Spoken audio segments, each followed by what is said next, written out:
Now they are not turned the video on. Okay, it's 6:30. So I'm just going to say this. There are those among you who remember Swami Yogeshananda doing a dance routine in Tom Couch's outdoor porch to Singing in the Rain.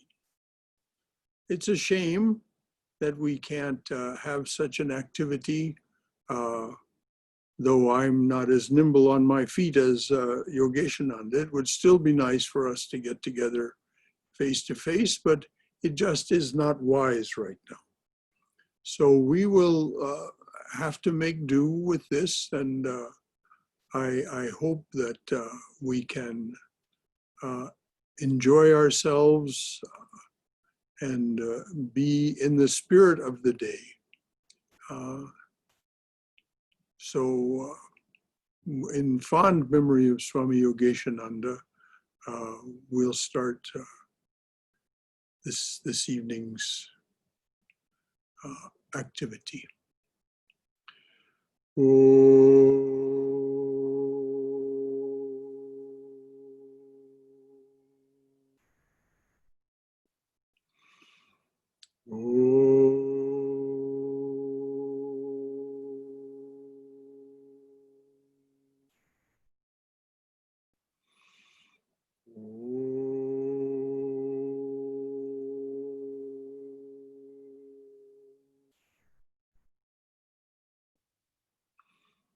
Om Sahana Bhavatu Sahano Bhunaktu Sahaviryam Karavavahai Tejasvina Vaditamastu Mavidvishavahai.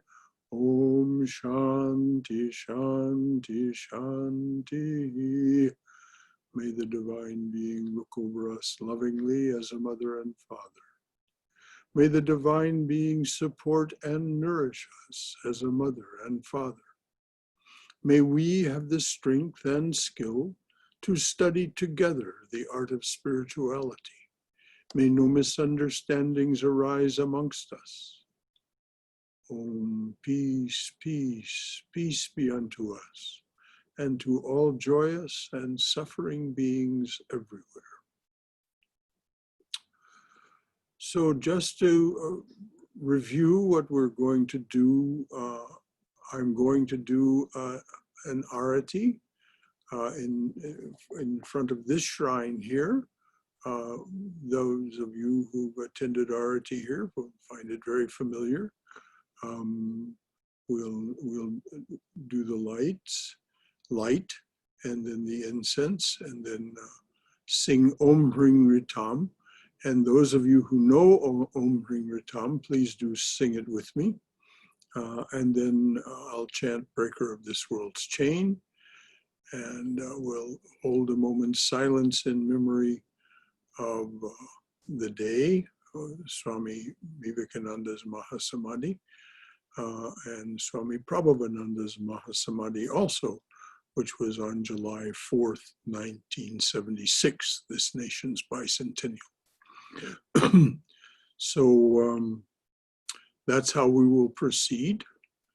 And then I will give a short talk on Swami Vivekananda's mission to the West, not reviewing his whole life or talking about all the aspects of him, but focusing only on on the fact that he was a generative and regenerative force for this nation and for the West. So with that, I'll start the Arati. And I mean it now, when Om Ring Ritam comes around, everybody turn on their audio, and those of you who know the song, sing along.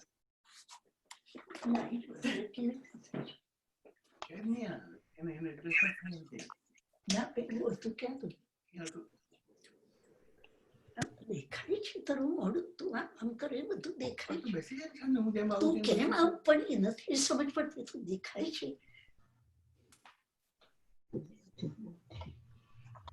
યશ મારે right